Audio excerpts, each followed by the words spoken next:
Ooh, what's up, everybody, and welcome to episode 137 of the Stand Up Guys podcast. I'm your host, the incomparable Zach Jones, joined as always by the Red Wizard to my White Knight, Lester Jones. Blue Wizard shot the food. That's all I could think of was Gauntlet 2. I don't know if anyone's ever played Gauntlet 2, but the best 8-bit noise ever is the wizard when it gets hit by stuff. It's like, it sounds like he's orgasming every time it gets hit. It's the every 10 seconds. I remember I would play that, and I think there was like things you could hit that like wouldn't kill you, but it would make him make the noise, and I'd just find those and be like, Gauntlet 2, best NES game ever. Not joining us here today is AJ, and I had this whole thing worked out where I was going to say, like, you know, to him D&D is dickin' and delight, and then I had this whole thing worked out, but no, he had to go and dick us with the dangle dong of destiny by not watching this movie. I guess he's more of a Magic the Gathering type of guy. If anyone's thinking about putting off hanging themselves to the end of the show, don't bother. No, actually, anyone watching this, you're lucky. You just rolled a 20 on your 20-sided die. Because not only do we have a review of Dungeons & Dragons, Honor Among Thieves, but, you know, we don't just give you that surface-level, non-spoiler review. We will give you that, but we don't give you just that surface-level review. Then we're going to give a real, you know, balls deep, as the kids like to say, you know, scene-by-scene breakdown of the film. We're going to get in there for you folks. But surface level first. No spoilers. Lester, what did you think of this movie? Not my favorite double D's. See what I did there? No, it was pretty good. Not perfect, but decent. It was nice to have a bit of a breath of fresh air in a different direction, I think. Yeah, before we get into this, let me just say, as I pull up the Rotten Tomatoes here, 90% right now on Rotten Tomatoes, and audience score 93, so it seems like most people are liking this. And the official synopsis reads as thus. A charming thief and a band of unlikely adventurers undertake an epic heist to retrieve a lost relic, but things go dangerously awry when they run afoul of the wrong people. Dungeons & Dragons Honor Among Thieves brings the rich world and playful spirit of the legendary role-playing game to the big screen in a hilarious and action-packed adventure. The film stars Chris Pine as Edgin, Michelle Rodriguez as Holga, Rege-Jean Page as Zinc, Justice Jesse Smith as Simon, Sophia Lillis as Doric, Chloe Coleman as Kira, Daisy Head as Safina, and Hugh Grant as Forge. I remember like 3 of those. We'll get into it. Yeah. Yeah, I gotta say, like, because I've never played Dungeons and Dragons. I don't have any sort of like, you know, hang up about it. I could maybe be convinced to play it. But the thing that actually got me was the trailers for this movie, which I thought made it look really, really fun. I will say I did like, just like you, I did like the movie. But I think even you said, like, when we first got out, I thought you said, like, I thought the script could have been maybe a little funnier. And I think I kind of agree with that. I think maybe this script could have used one final punch-up by some funny people. Maybe just, you know, I was kind of hoping for like almost like a Guardians of the Galaxy in the fantasy realm, and it didn't quite get there for me. The trailers really made it look like it was going to have a pretty heavy comic undertone. And, I mean, there's a little bit of that, but it's not as strong as I would have thought. Yeah, they're definitely, and Chris Pine really is like a charming actor. He is like the funniest part of the movie. But yeah, for me, I never LOL'd. It was more like, oh, that was amusing, I suppose. But I would have hoped for some funnier bits in the movie overall, I think. There were a couple parts I thought were funny, but yeah, I thought there would be quite a bit more. I also liked Michelle Rodriguez as kind of like the badass female character. I always like her, but then I'm like, damn, she's a lesbian. Is that true? I thought that was true. Isn't she a lesbian? I think she might be bisexual. Oh, okay. I'm back on board. 50-50 shot. She's like, even if I was straight, I wouldn't like it. But no, she was great in the movie. And, you know, I'm not super familiar with the rest of the supporting cast, but I didn't think there was any duds. I thought everybody held their own and contributed what they needed to. So just based on we'll save our final scores for the very end. But where would you rate this just on a like? Should people see it in theaters? Should people wait for streaming? Should people not watch it all type of scale? I don't know. I've been enjoying getting out of the theaters and just get out of the house and do something, watch something. I think it's just it's a fun little romp. I agree. I think there's enough here to recommend actually paying the ducats to go see it on the big screen. I had a fun time. Do you think? I mean, I suppose it depends on how this does box office wise. But would you be interested in a sequel to this, or do you think? I mean, maybe I would. It almost always depends on like the ratings. I'm like, yeah, if it's rating okay, I'd watch another one. That's true. If they say it's a piece of shit, then I'd probably just take a pass. So it could go either way. Is there anything else you want to hit on before we get into spoilers and do a little more in-depth talking? I think we can start rolling through the plot. All right, guys. Spoilers ahead. I took some copious notes here, so, but as always, feel free to. Yeah, I've got my scattered memory where I'll probably be able to contribute once in a while. It is tough to remember, but I wrote down as much as I could remember. So we open the movie at a prison setting. There's I'm not like a huge fantasy people. I wrote an orc. He's certainly orcish. What would you call that creature that's being brought to the prison? Yeah, he's some kind of troll or orc or something. Something in that family. Not quite human. But anyway, he's brought to the prison cell, and we're introduced to Eggen, of course, played by Chris Pine, and Holga, who is played by Michelle Rodriguez. Edwin is knitting some mittens, and Holga is eating a potato, and that's a recurring bit. Yeah, it is a recurring bit. She loves her potato. And Eggen says, tells the orc, I wouldn't bother when she's eating her potato. Anyway, this orc starts kind of aggressively sexually hitting on Holga, and she immediately breaks his legs and knocks him out. Simultaneously breaks both his legs. Yeah. It kind of reminds me. I only watched that Birds of Prey movie once because it wasn't very good. But do you remember that bit where the guy has his legs extended and Harley Quinn just jumps on his knees and totally breaks? That vaguely rings a bell. So now it goes to a scene where Ed and Holga are outside doing hard prison labor, where I guess they just break ice. Yeah, instead of breaking rocks, you break ice. Break ice, yeah. And they have this conversation where Ed. I'm going to just call him Ed instead of Egging going forward because we're tight like that. So Ed mentions that their parole hearing is the next day, and that one of the judges there might be able to help, get them released from jail. Now, they don't really go into the reasoning there, but I was my thought when he was saying that was okay, either this guy has some sort of past with Ed, right? It sounds like it's somebody he knows, where he may be actually sympathetic, or it's someone who knows who will somehow try to break him out. But it ends up being a little bit different than that. Anyway, so now we cut to this parole hearing. And there's a few, there's 3 judges there, but the one he wanted to be there is delayed because there's a storm going on. Jonathan. Is that if you want to make a fantasy name, you just change one letter. Yeah, instead of Chad, Chode. Yeah. You'd be Zonkery or something.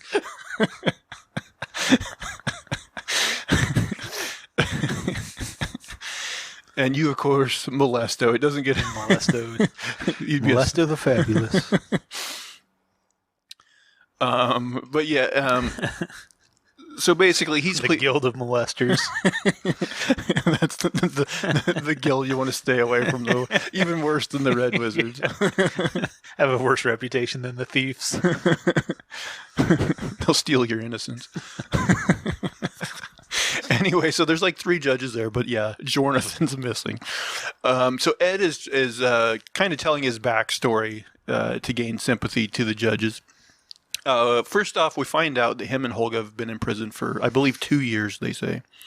So Ed's telling his backstory. Apparently, he used to be a member of this Harper organization, which is basically this ring of spies. He took a vow to that group, and as part of the vow, I don't know if there's a vow of poverty, but at least they don't pay for his work, so he's still poor. Yeah. Oh, Like he became a thief because that guild wasn't paying or something. Right. But anyway, despite that, he leads a pretty happy life. He's got a wife that he loves, and they just had a newborn child. So like they're happy, but at the same time they're poor and they're eating like bad soup and stuff. He says that during his time with the Harpers, he helped put away like bad guys, like certain mercenaries and stuff, and he also put away like who I guess in the D&D world is like the most dangerous clan, the Red Wizards. He put away some Red Wizards. They're like the most dangerous sorcerers. At least that's what I kind of gained not being familiar with D&D. Yeah. Why are you looking at me like I know something about Dungeons? Well, is that what you thought? Is like the Red Wizards? They must be the real. Apparently, they're the real buttholes. Okay. Yeah. So one day he's in his village, and some Red Wizards ride past, heading in the direction of his house. Well, towards his village. Maybe he's on the outskirts of his village. So that worries him. He runs in there. But by the time he gets to his house, his wife has been stabbed with a red wizard blade, which I guess is something you can't come back from. It's like fatal. Right. It's yeah. It's one of those wounds that you die from every time. Red warrior is about to die. Anyway, she's dying, but she at least safely hid their child in this like secret panel of their house. So now we go to the funeral at his wife's funeral. Ed, apparently, like anytime someone takes a vow, like they do it on these like tiny little books. So the book that like was to symbolize his vow to the Harpers, like he threw that in the fire, and so he's done with them. And we see the first appearance of a dragonfly, which will come back into play later. So while drunk at a bar, he has his baby, but like he's not doing well. He's getting drunk all the time. And so Holga sees this and kind of ends up joining them, mostly I think to take care of Kira, his child. Yeah, I guess that's because she's like, somebody's got to be responsible for this child, and it's not going to be him. Anyway, so they're poor, so they turn to thievery to live, basically. And for several years, it kind of works out for them. So it's like him and Holga. And we see Kira like grow like a couple, I don't know, maybe to age 5 or so. Something like that. 4 or 5. At one point, Holga steals a necklace for Kira, which allows her to turn invisible. And then they kind of, this is all done like in this montage where eventually they're joined by a con man named Forge, that's Hugh Grant's character, and a petty sorcerer named Simon, which is Justice Smith's character. They eventually catch the attention of Sophia, a sorceress, and so she basically wants them to rob this, I guess, like well-protected keep. And Ed doesn't want to do it, I think because of like the riskiness of the job. But they tell him that this keep contains a resurrection stone that can bring his wife back to life. Right. Now, I forget, was because I know, like, before they told him that, like, he didn't want to do it, but was it just because it was a risky job, or was there more to it than that? I kind of forget. Yeah, I think it was just risky. Okay. Now, Ed, he decides not to tell Kira about the stone because he doesn't want to get her hopes up in case the job doesn't work out. So while they're in the keep, they infiltrate the keep, but Ed accidentally trips the alarm when he takes the resurrection stone. It was like there was like this tiny, like almost like spider web. Yeah, it was like attached with a spider web. And when he pulled it, like it broke and the alarm set off. So a bunch of guards come in, and Sophia like starts to like attack them, and which Chris Pine has a problem with because he's like, we don't hurt people or whatever. So this fight goes on for a minute, but basically, eventually, Ed and Holga are caught in this time bubble thing, while everybody else manages to get away. So Forge, Sophia, and Simon get away. Before Forge leaves, though, Ed tosses him the resurrection stone and asks him to look after Kira. So now it goes back to present day where they're at the parole hearing, and Ed tells the judge that the worst crime he ever committed was robbing his daughter of a father. So it kind of looks like the judges are going to deny them parole. And that's when, what do you call him, Jonathan? Jonathan shows up. So Jonathan is like this like bird-like creature. I don't know exactly. Birdman. Yeah, Harvey Birdman. And apparently their plan was like they didn't have like a history with this guy. They're just like, oh, he's a bird creature. We're gonna throw him out the window and ride him away. That was their grand plan. And as they're doing that, we also find out that the board like was gonna grant them parole, but now they're like, instead they jumped out of a window. Right. So yeah, they jump on this poor bird creature, Jonathan, and ride him away. It wasn't the smoothest getaway. They crash land. Yeah, it wasn't the greatest idea. I don't think. Did they even make it outside of prison grounds? You think they didn't make it very far? Not very far. They made it like out on the lake or something. I feel like if there were some good, like well-armed guards, they probably could have chased them down and got them or something. Part of me was like, yeah, there must have been like four guards in this like Siberian gulag or whatever. It's like nobody wanted to chase them down in there. Well, there's a part later on in the movie where we see a wagon with like a guy in there with like some sort of like crossbow gun, and I'm thinking at this prison you'd think they would have had at least a couple of those guys. Yeah, something. They could have done something, but anyway, they end up getting away. Let's see. So now, at a bar, Ed and Holga find out that Forge has somehow became like the king of a town. Yeah, some title, Lord something.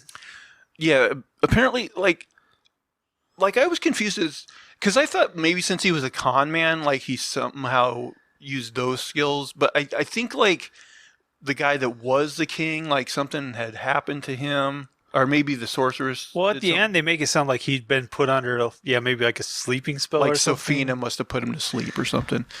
Anyway, he ended up getting in power. So they're like, oh, okay, so we're going to go see him, get my daughter back, get the stone back. When they arrive, Kira is like all happy to see Holga. But she visibly is like upset with her dad. Because she feels like he abandoned her. Also, like as they're riding in a town, they mention that they're bringing, I believe they called them like the Sun Games back, which apparently like they used to have these games, but they hadn't had them for a long time because basically they were like barbaric and like people would die during them. Yeah, it's like gladiator stuff. Yeah, it's kind of like gladiator stuff. So, but Forge is in power and he's bringing these games back. So then Ed and Holga are greeted by Forge. And at first, like, he seems really happy to see him. He's like really hugging him and stuff.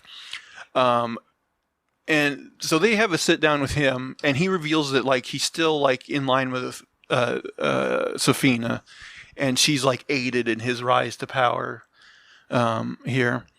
Did he also get some like tablet of riches or something? Like I felt like there was something that was supposed to be aiding him and gaining all this wealth. Well, so that's where the lie here is. Oh, okay. So, well, I do believe that they must have got some treasure from that keep they raided. Yeah, okay. But basically Forge takes his big heel turn here and he lies to Kira and says that what Ed was after was a tablet of riches rather than that tablet of resurrection. Yeah.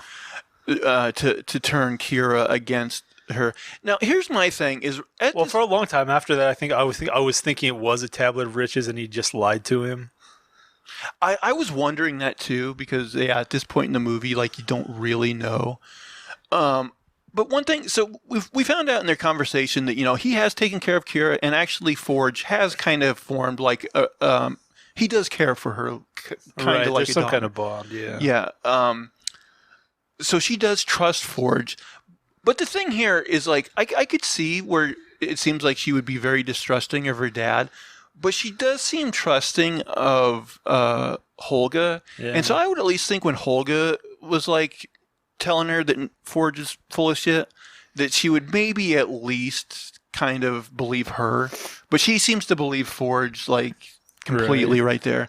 And so she runs off, or maybe he asked her to leave. I can't remember. But then Sophina basically turns like the floor soft for a minute and like gets Ed and Holga like caught in the floor. Let's see. Where is it? Okay, so yeah, and then Forge calls the guards to basically execute Holga and Ed.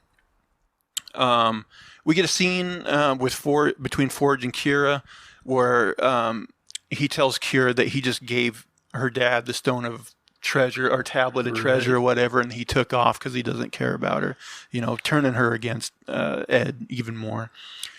So then Holga and Ed are going to be beheaded, but then Holga like asks the executioner like, "Oh, what do you use to clean your axe or whatever?" And he's like, linseed oil. And she's like, "How often?" And he's like, "Every month." She's like, "You really should do it every week, or that's why it's getting rusty." And that like distracts him enough or whatever for her to like pull up a concrete brick, like a cobblestone. Yeah. So she like basically easily like beats the ass of all these guards, and meanwhile like Ed the whole time is struggling just to get out of his restraints. There was kind of a funny quip where at some point where he's like, "Yeah, we're kicking their ass" or something. Right. I don't remember. Right. So that I do appreciate like that energy that like is in this movie.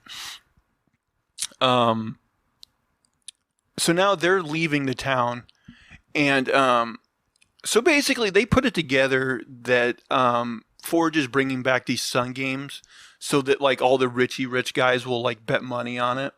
And they put it together that if that's the case, they're going to have a vault to let all the rich guys put all their treasure in. Right. And so their plan then is to rob the vault, and I mean, I guess in the process get Kira back as well.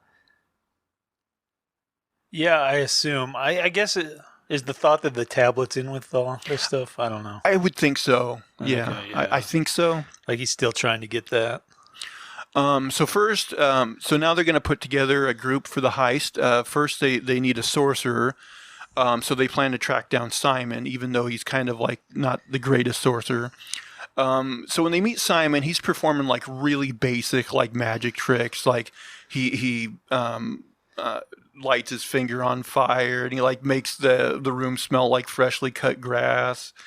But really, he's just using these like basic tricks to distract the audience while he like robs them of all their like jewelry and stuff. Yeah, he's got some other spell he's actually trying to do. But when Simon locks eyes with Ed and Holga, that distracts him and causes him to drop like this ball of treasures he's stealing from everybody. So now like those guys are trying to kill Simon, and he ends up like, which I thought maybe he would use again later. He has like this thing he turns on his belt, and it like basically flips the gravity of the room upside down. Yeah, that was a little confusing. Was it the device, or was there like a powder in there or something? I think it was the device. I'm not, because he seemed like kind of surprised. I don't know. But anyway, eventually this device causes him to like go through the roof, and then he turns it back the other way and like conveniently like rolls down right onto Ed and Holga's horse, and they get him out of there. They have a quick conversation, and Simon says if their plan's going to work, they're going to need a shapeshifter. So he suggests Doric, who is this girl that he apparently tried to date before, but like she wasn't having him because he's like always like depressed or something. Right. I have no self-confidence, guys. something along those lines. So they come upon, or they discover Doric as she changes, and this is a scene that was featured in the trailer. She turns into this like owl bear creature to save a member of her guild, and then they show up and talk to her.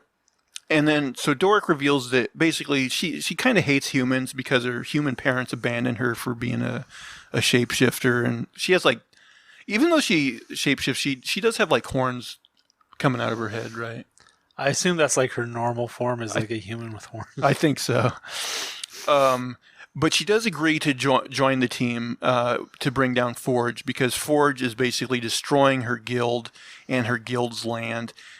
Like it seemed like for a long time it was one of those things where like her guild had some sort of peace treaty with the kingdom, but now that he's in charge, for some reason they're kind of been at war with each other. Yeah, I don't remember. I don't remember exactly why. Probably after riches or something. She had to have some reason to be in the fight. Right. Now we get a scene. Sophia's in a room by herself. She removes her hood and we see that she has all these markings on her head. A bald tattooed head. Which I think the markings on the head are like the sign of the Red Wizards.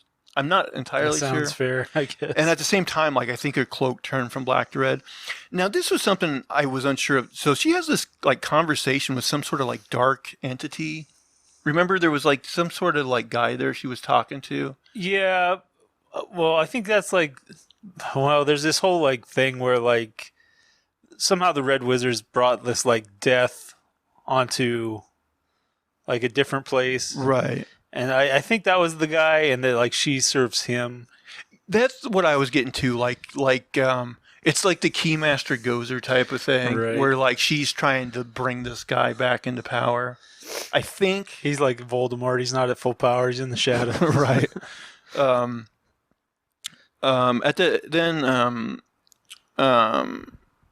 Forge comes in the room, and I think maybe in her conversation with that entity, she basically says that she's using Forge as a means to an end or whatever. Anyway, Forge enters the room and he's like, "Oh, maybe you should put that hood back on or whatever."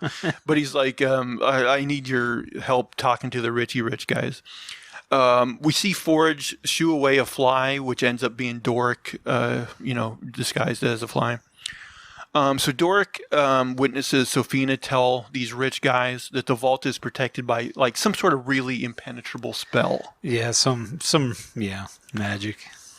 But then Sophia, with her magic, detects Doric's presence, and then we get this like big chase scene where she, by the skin of her teeth, like she ends up changing into like a mouse, and then like I know at one point a cat and like a bird and a deer and all these things to end up finally getting away. Yeah, big chase through the city. Slides out through the, was it portcullis?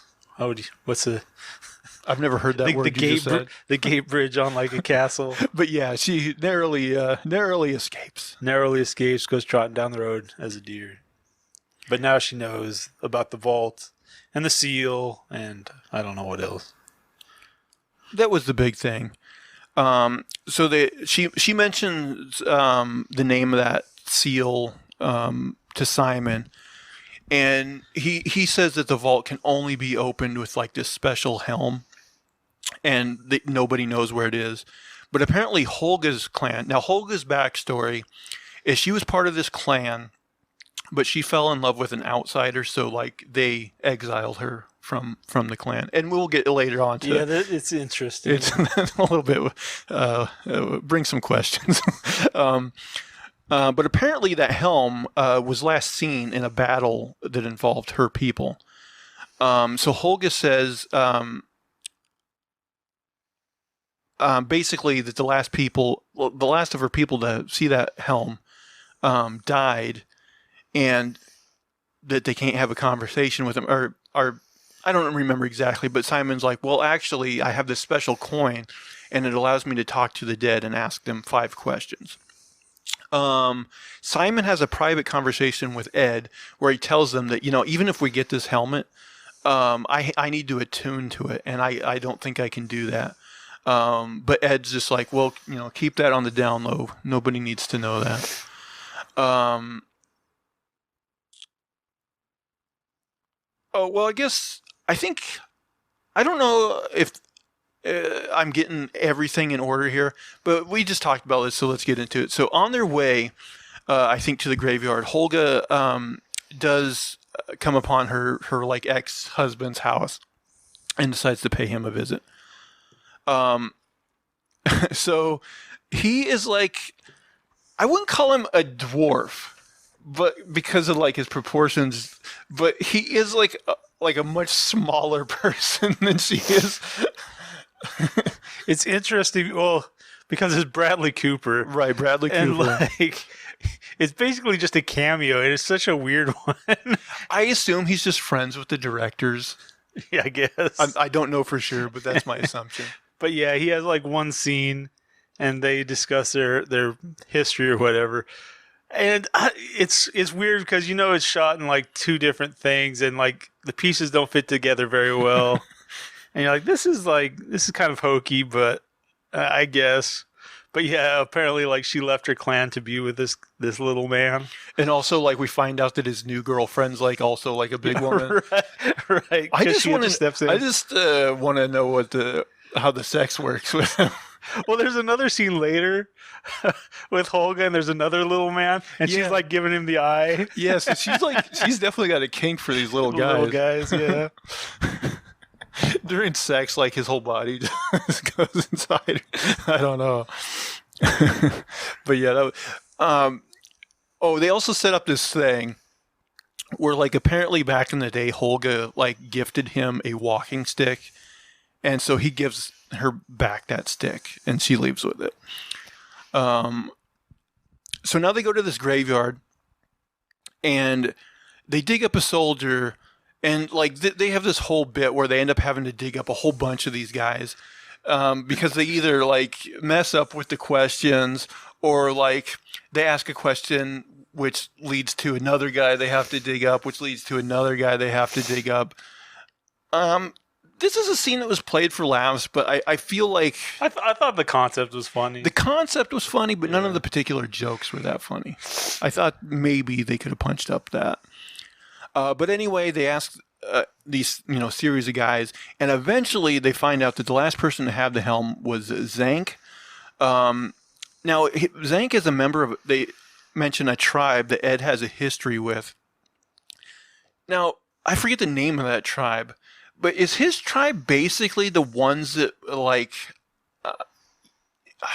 he wasn't a red, him and his people weren't red wizards, but it seemed like the red wizards controlled their group or were somehow in line with like their people or something. I was confused. Yeah, I don't know exactly. So I'm thinking when they say Ed has a history with him, they mean because the red wizard killed his wife, but I'm not sure. So at this point, Ed like wants to find some other way besides getting the helm because he really doesn't want to deal with this guy. And they also mentioned that the last person Zank was seen with was the Harpers. So he's like, oh, now I'm going to have to go, possibly, the group he used to belong to, and he doesn't want to mess with that either. So he really doesn't want to, but they have a conversation, like all the other guys want to go that route, and he realizes they don't really have a better option. So yeah, we're introduced to Zank, and like he just seems like a real like do-gooder, like almost like Jesus type figure. Like we made him rescuing like a child from like a fish's mouth, and like he's given like coins to the poor and stuff like that. It was kind of weird the way they treated him because I expected him to become part of the group, and like he shows up and like he kicks some ass, and then like he just walks off. Yeah, he never really becomes part of the group. He's really just in this one part of the movie. I also kind of like, even if after he walked off, I was vaguely expecting he'd come back again. I mean, he does a little bit at the very end, but not in a significant way, really. So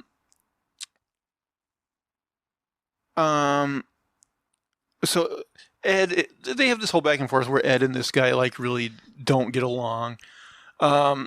We also get a scene somewhere along at this point in the movie where Sophia gets one of her because she found I guess Doric spying on her. Like now she wants to be proactive and go after like Ed's group because she knows he's planning something nefarious.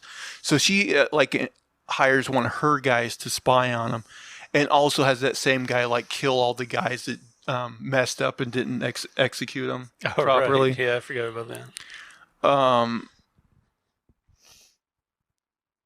So Zank tells the story. You mentioned this earlier of how a rogue red wizard basically turned his people into the undead, I guess, kind of like zombie-like figures. Yeah, they like call down this like Red powder or something. Red smoke. yeah, it's kind of like smoke that comes down from the sky and then like blankets out over the land, and like anyone who breathes it gets zombified. Now, I was confused because, like, so at the time he was just a child, and did he get like partially hit by the smoke? Right, that's what I think. Like he got like a half dose or something and didn't quite die, but it, like took away of all his emotions or something. I think he mentions that it took part of his humanity or something, and I think it put like because he has like a left tattoo, markings on his head, tattoo mark on his head, so it did something to him. So he says at one point, like, he's like, I'll help you, but he makes Ed take a vow that he'll share the treasure with the town once he gets it. Right. And Ed takes the vow, and he's like, I know you don't believe that vow now, but I think you will eventually, or something along those lines. So he says he hid the helm in a place he calls the Underdark, so he takes the group there.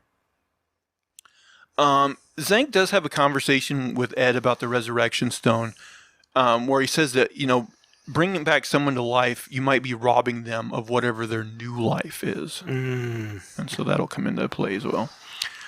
They are being spied on by one of Sophia's men. I don't know if it's that same one she just hired in like the scene before. It could be. And it seems like that guy is like also like a former member of Zank's tribe. I think. I'm not sure. Anyway, they end up finding what Zank calls like the orifice or something, which is this hole in the ground that leads to the Underdark. Why is it joking? There's a hole. It's like, we got to go in the orifice. I'll give him credit. It's better than just the hole. Like, why you got to call it the orifice? So they get down there, and like there's this big long bridge leading to where they go, and he's like, okay, we got to step on these like steps in the right place, like odd numbered steps only, and then like why didn't he just like lead them through the steps? Like he tells them all these like mathematical formula to get across this bridge. It does seem like it would have been smarter, just like follow my lead, don't mess it up. But basically, Simon accidentally takes a step onto the bridge, and the whole thing collapses into hot lava. But then conveniently, we find out that Holga's walking stick is actually a portal gun that works just like the portal gun from Portal. Pretty much, yeah. And so that gets them across. Like they use it a couple times, but I thought they might do some like one of those plays where you do the infinite falling or something. I thought they might do that too. It could have been fun. So they find the helm, but then are instantly confronted by Sophia's men. And I think Zank, the reason I said that one guy was a former member of Zank's tribe, I think, is because I think he has a conversation here with them and find that out. Anyway, Zank defeats most of them all at once. He's got like this blade that he can make glow white, and their blades glow like green or something. One of the guys like puts up a little more fight, but he does eventually beat him.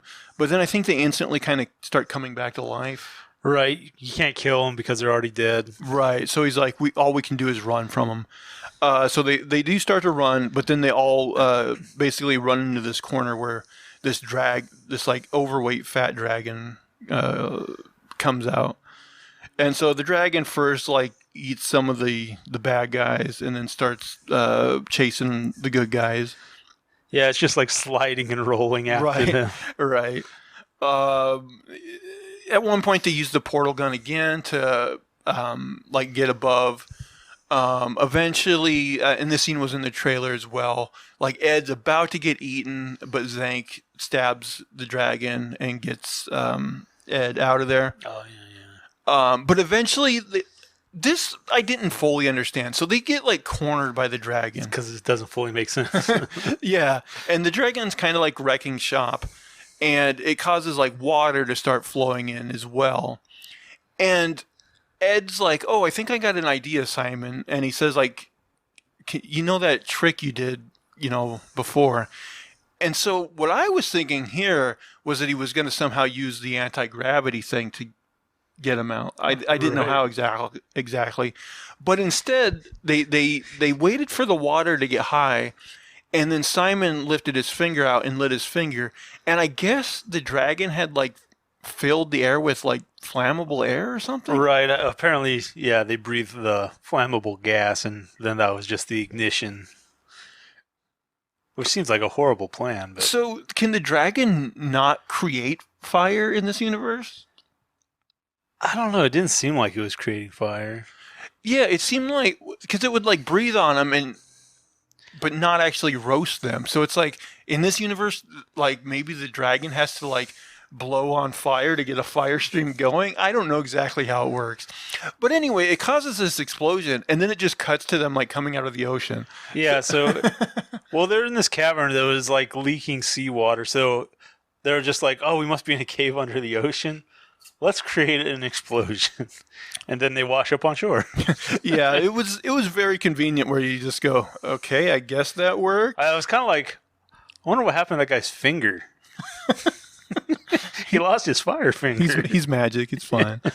Yeah, so that scene, I think could have maybe used a little more explanation or just a better way of getting them out of there. It was a little weird. But yeah, they escaped with the helm. They did.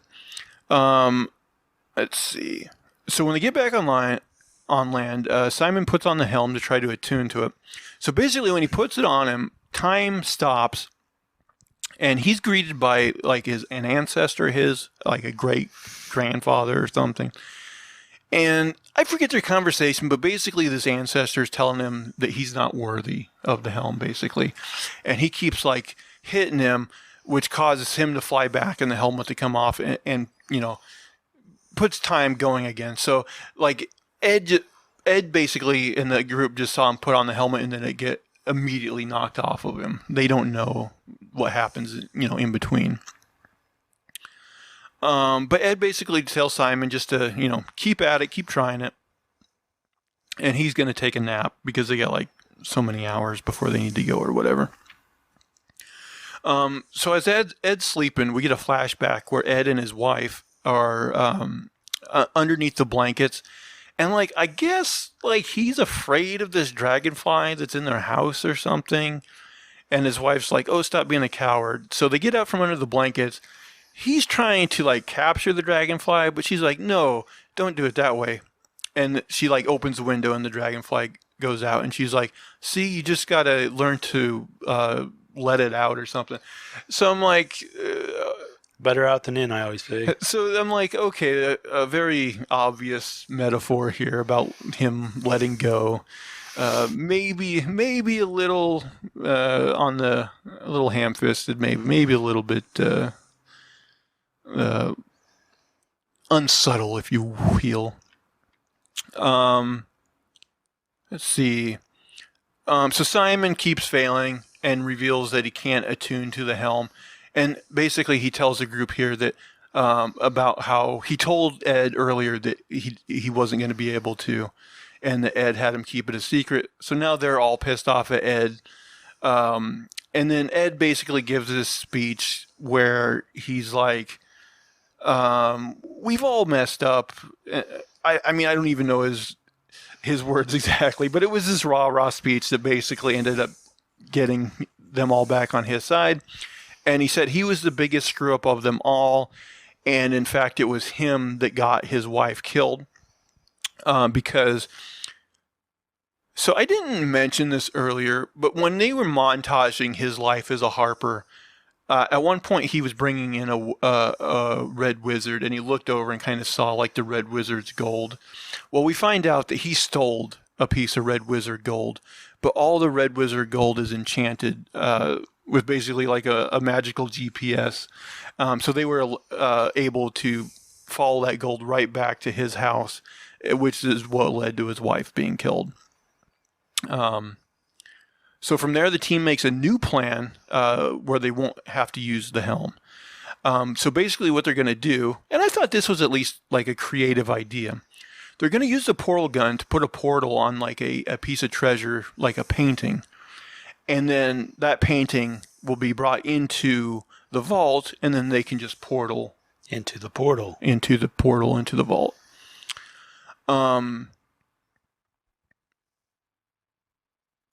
So they have this whole thing where, they put the portal on the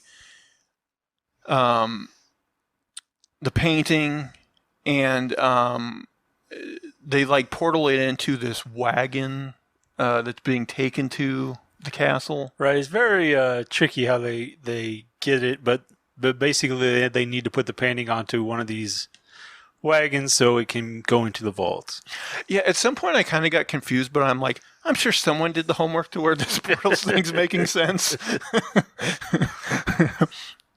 But yeah, anyway, they get it on there. Now, so they get to the town, but the problem is the treasure gets put portal face down onto like the rocks. So they're like, oh shoot, now we're not going to be able to get in there. So Doric, she's trying to chip a hole in the rock enough to where she can possibly turn into a worm and like worm her way through. But then Ed's like, okay, we need another plan. You are in fact going to have to attune to the helmet. And Simon's like, but I can't. But he tells him, you know what your thing is? You can only do it when the pressure's on. So this is his grand plan. He's like, I'm sure that when the pressure's on and your life is on the line, you're going to be able to do it. It's all part of the plan. And then also they don't really use these much, but Simon gives them these rocks that allows them to communicate with each other. Walkie-talkies. We get a scene where Forge... Rocky-talkies. There you go. If they don't call them Rocky-talkies in the next movie, they done messed up. So we get a scene where Forge is brought up on this pedestal, and he welcomes everyone to the arena. He promises everyone that they will get a special prize at the end of the games. So now the team gets into the castle grounds. I thought this bit was pretty funny, just in its weirdness. So they create a magical hologram of Ed, where he's playing the lute, which is like something he does. I didn't understand exactly what happened during this, but yeah. Well, so the lute is like singing the guards this song and distracting them. But then I guess Simon like somehow like messes up the spell. So like this hologram like starts getting like really distorted and weird. And like it starts like almost like a record skip, like, keep skipping. But then like his face like starts melting and his eyes get all weird. And finally the guards realize that they're behind him and like causing the whole ruckus. So basically Holga and Simon run off in one direction, and Ed goes to save Kira. And so Holga ends up defeating like a bunch of guards, and like I think she like burns some of them, and like because they're in like the armory or whatever. Yeah. So I think she like burns a guy and like beats all the other ones, and she ends up. Yeah. Doesn't somebody get like his face dipped in like lava or something? I think so. I want to say that's something. It's like molten metal. Yeah, something along those lines. Anyway, I will say like I don't think there was any like spectacular action in this movie. Like Right. serviceable, but nothing that really stands out as like, oh my god, that was awesome. Maybe I'm just after seeing like John Wick last week. I'm unimpressed now by the action. So yeah, her like taking out the guards allows Simon to get to the vault, and like he's getting surrounded by guards, and turns out Ed was right because he puts on the helmet, and he tells off his ancestor, who then like turns into like an older version of himself or something. Yeah, basically it's like he was the only thing stopping himself or something. Right, Yeah. right. So basically the helmet like kind of sends out this like signal that defeats the guards in the room and opens the vault. So Simon and Holga enter the vault, and they're captured by these magical tentacles that come out of the ground. Doric, who, while she was like chipping away at the thing, like there was these guards coming for her too, but she ends up worming her way through the portal just in time. So she enters where she thinks is in the vault, but is actually in an area below the arena, and she sees that all the treasure is actually being loaded onto a ship. And then she is knocked out by a guard. Ed finds Kira, but as he has a quick conversation, it turns out that it wasn't Kira at all. It's actually Sophia disguised as Kira. And she uses her magic to also get him in magical tentacles. So now Forge enters the room, and Ed and Forge have a conversation. And Ed actually convinces Forge to at least give them a fighting chance and put them in the arena games. Right. And he agrees to that. So now they come to, and they're on this elevator leading them to the arena games. And basically, they put it together that Forge is going to make off with all the treasure. Right. That's being loaded into the boat.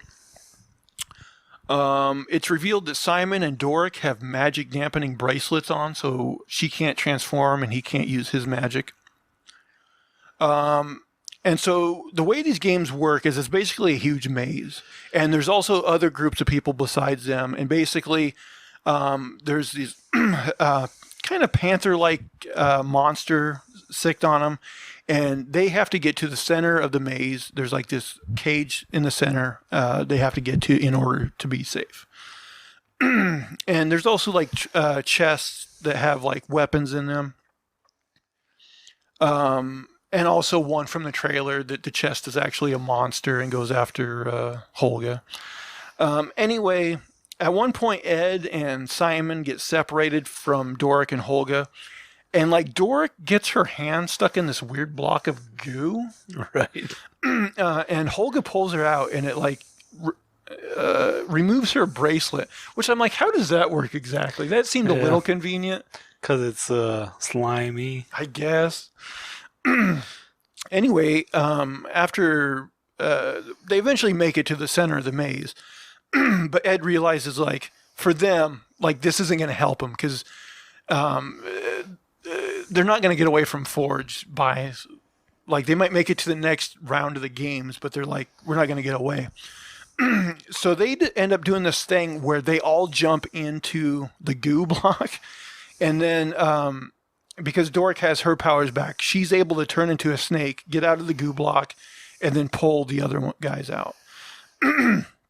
And somehow, like, well, because some of the blocks go up and down, like apparently the goo block went down. Yeah, the goo now block. They're under the arena. Yeah, the goo block went down, so now conveniently they're under the arena where they wanted to get to in the first place. So now they make their way to the boat that's full of treasure. And that's when Forge shows up with Kira. So they basically tell Kira of Forge's treachery. And now he just like lets it be known that he's a piece of shit. He puts a blade to Kira's throat. So this is where the potato comes back into play. Holga hits Forge with a potato, and between that and like Simon using, I guess he does kind of uses gravity magic here to like make a wave that gets the boat out faster. Oh yeah. So basically they get away.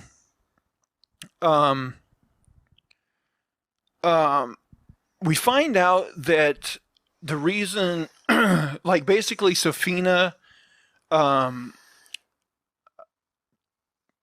like her and Forge's plan was like Forge would get these riches, but the games would get everyone in the arena so that Sophia could unleash that plague that we've seen before and turn everybody in the arena into zombies. So the team, they're out in the boat, they're getting away, but as they turn around, they can kind of see, because like when Sophia gets this power ready, it's like it kind of makes these like weird like branches in the sky. Yeah, like the red gas starts coming down out of the sky. Yeah, and at first she just like turns the richy rich guys into zombies, I guess, so that we know. Right, a couple people who are really close to the epicenter. Right. But as they're seeing this, like Ed's like, "Oh man, we gotta turn the ship around." So they start actually heading back. So they get back. Well, like first Forge is like trying to put together a team of guards to go after them, but then he notices like the boat's back. They actually came back for some reason. He goes to the boat, but then what he realizes is like all the treasure's falling out of the boat. Because what they did is they used the portal gun. They put one portal, or the portal staff, I guess. They put one portal on the boat and the other portal on like this balloon that's flying over the city. Right. So that the treasure is falling out. So basically what their plan is to use that falling treasure to lure all the citizens out of the arena so they don't get turned into zombies. But then I'm like, okay, does this red cloud, it really just has it can only go as far as the arena? Like it couldn't, there's only so much cloud to go around. Yeah, like this, apparently the smoke, it couldn't possibly make it out of the arena. So Sophia's plans here don't work. And Forge ends up, the only treasure he can get his hands on is like this red, like huge, like, I don't know, like vase chalice. Like a trophy chalice. Yeah, something like that. So now Sophia gets in a fight with the team. She brings this dragon statue to life, and it ends up fighting with like Holga and Ed. Eventually, Doric hits Sophia with a slingshot, which breaks her concentration. Sophia... There's probably things in this fight that I'm forgetting, but I'll hit the broad strokes anyway. At one point, Sophia sends Ed and Holga away in like this bubble. Do you remember that? They like get trapped in a bubble and roll down the street. Right. She almost kills Doric with like, she makes like this magical fist, but then Simon also makes like a magical fist out of like rocks. And so then him and Sophia have this like arm wrestling, magical arm wrestling. Eventually, Sophia uses a time bubble to freeze the group. And I don't know if we find this out here or if this was revealed earlier on, but basically we find out that it was actually Sophia that trapped Ed and Holga when they originally robbed the keep in the beginning. Right. It became clear at some point. Yeah. Basically, they meant to capture Simon at that point too, but he was able to get away. So they planned on getting them caught earlier on.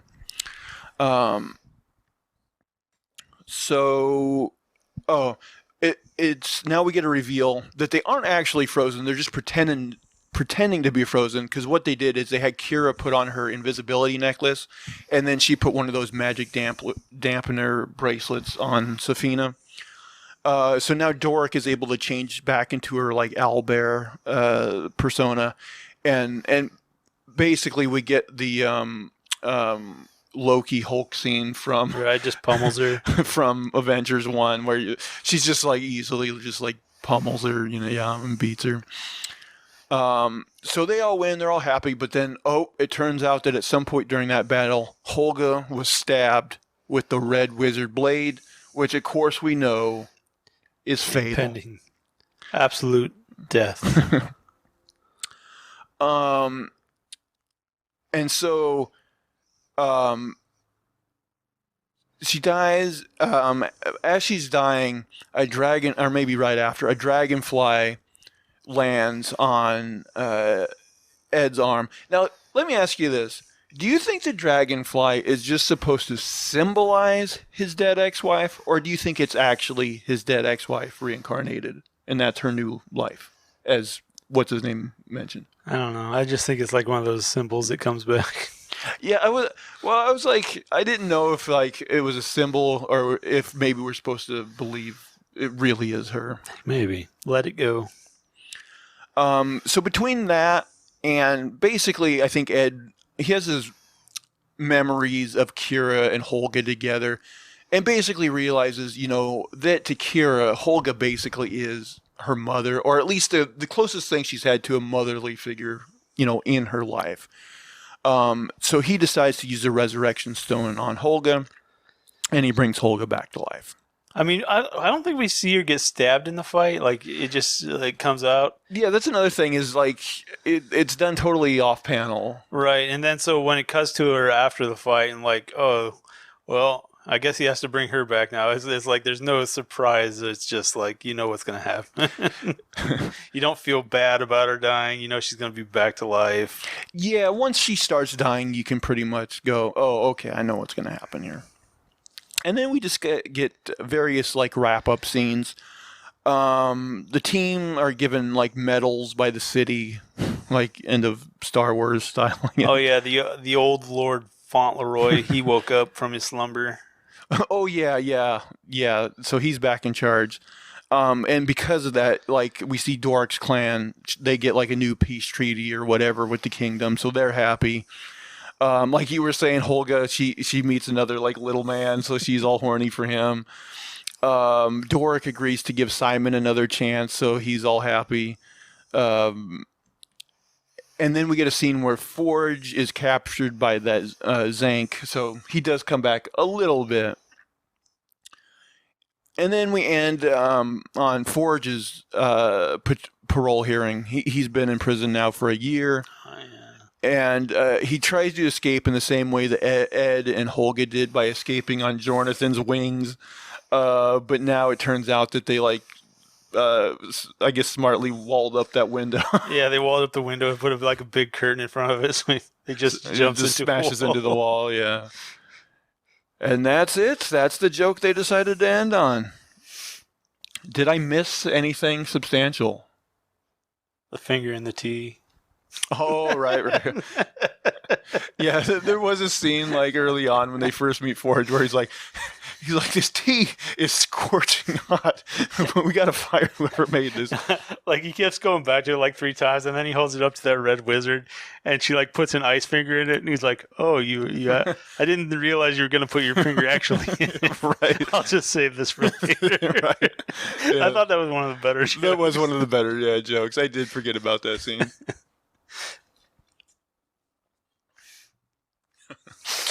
It's piping.